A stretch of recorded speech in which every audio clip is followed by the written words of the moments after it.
Você sabia que cachorro macho pode ser mais apegado ao dono do que as fêmeas?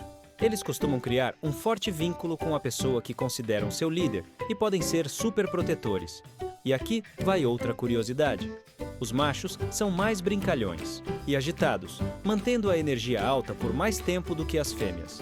Isso significa que eles podem demorar mais para amadurecer e se comportar como adultos. E aí, você prefere a energia dos machos ou a independência das fêmeas?